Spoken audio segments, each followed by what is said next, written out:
Hello दोस्तों, आज 16 तारीख है जून का महीना और 2026। आज मैं थोड़ा पढ़ रहा था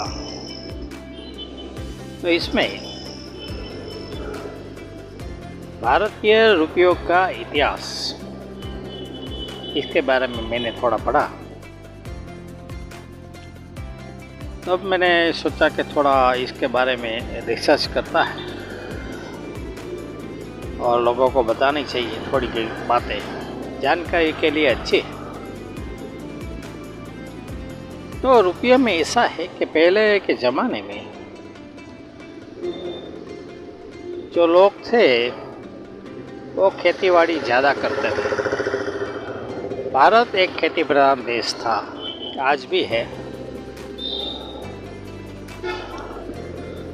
तो उसमें जो लोग खेती करते थे तो उसको दूसरी चीज़ कोई चाहिए तो दूसरी चीज़ लेके अपनी चीज़ देते थे, यानी कि विनिमय वो लोग करते थे। जैसे कोई गेहूं का उत्पादन करता है तो उसके पास 2 बोरी गेहूं है, अब उसको बाजरा चाहिए तो क्या करेगा कि बाजरा के सामने वो गेहूं लेगा और उसका माप होता है, यानी कि 1 गुणी के सामने 2 गुणी आपको मिलेगा।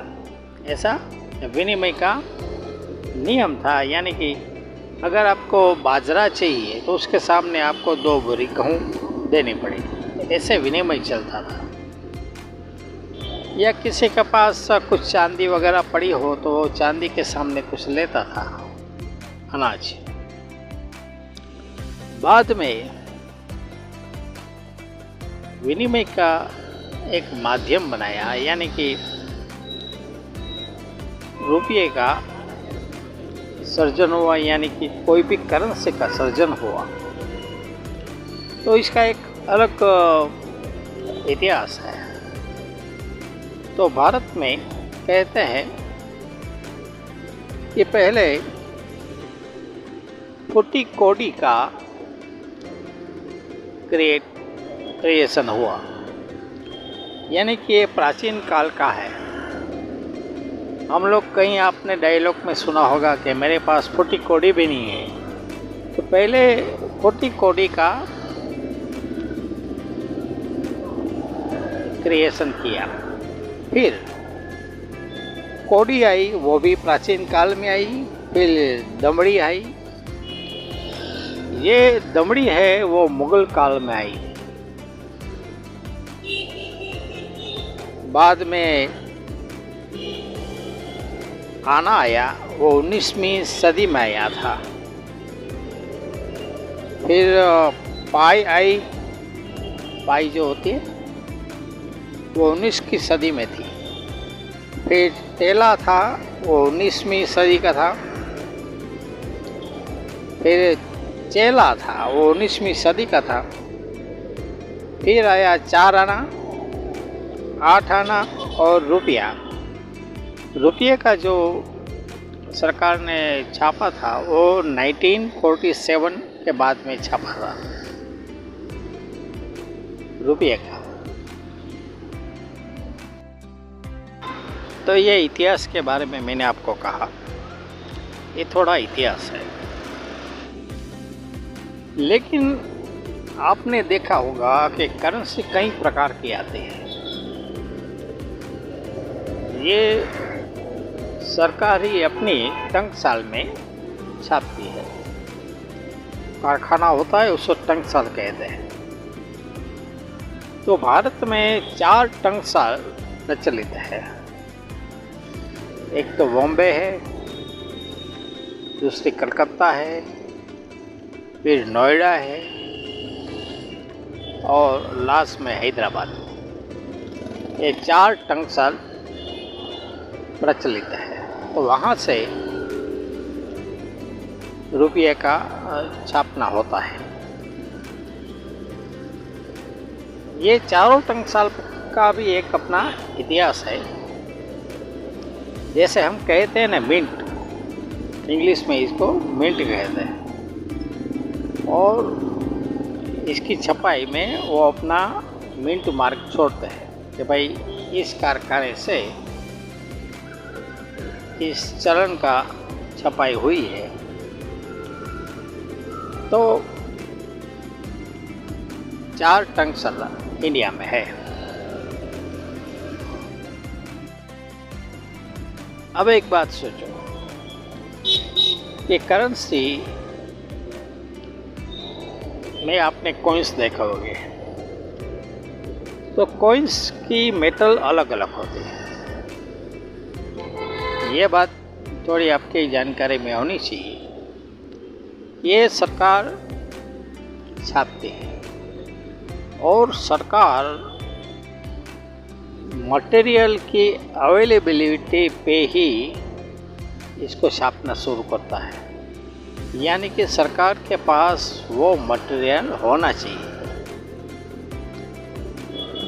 जैसे स्टील की भी आती है, कॉपर की आती है, सिल्वर भी होता है, कॉपर निकल भी होता है,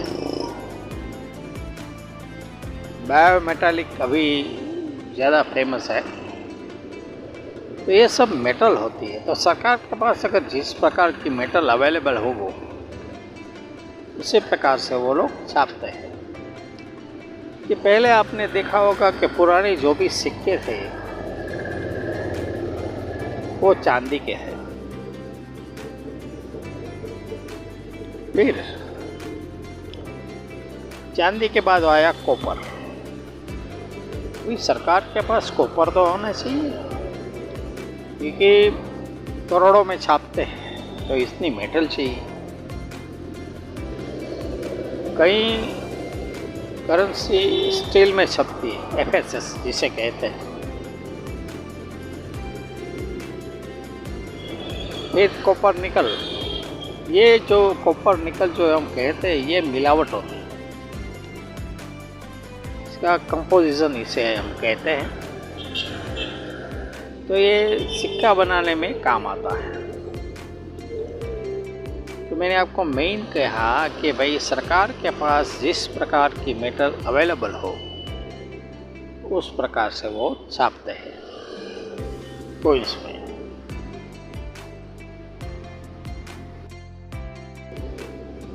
हाल के दिनों में आपके पास 5 रुपये 10 रुपये का सिक्का होगा, वो आप देख लेना ये कॉपर निकल का होगा या बायोमेटालिक का होगा। तो पहले के ज़माने में जो भी आपने एल्यूमिनियम के सिक्के आते थे, जैसे 1 पैसा 2 पैसा 3 पैसा 5 पैसा, अब वो नहीं दिखेगा। फिर कौड़ी आती है, वो भी अभी नहीं दिखेगी। सिल्वर के कॉइन होते हैं, वो भी नहीं दिखेगा। कॉपर के तो नहीं दिखते। फिर कई ऐसी मेटल है जो सरकार सर्टेन ईयर्स के बाद वो बंद कर देती है, क्योंकि ये चलन में है ही नहीं है। आप कहीं समझो चाय पीने गए तो आप 10 रुपया दोगे तो एक कॉइन्स आता है। तो उसके पहले का जो चलन है, यानी कि 5 रुपये का या 1 रुपया तो आपने समझो कि कहीं पे काम ही नहीं आता। किसी को अगर मंदिर में छोड़ना है तो अभी वो मार्केट में अवेलेबल है, स्टील के आते हैं। कहीं कॉपर निकल के भी होते हैं, कई वैरायटी है, लेकिन चलन में बहुत कम है। जैसे कलेक्टर्स क्या करते हैं, वो कलेक्शन करते हैं, उसके पास आपने कलेक्शन देखा होगा तो सब पुराना है, नया कोई कलेक्शन आपने देखा नहीं होगा। सब पुराना जो भी इंडिया में जो यूज में थे, मालूम नहीं, वही आपने देखा होगा। उसके पास कलेक्शन वह पुराना है। बस आज इतना। जय श्री कृष्ण।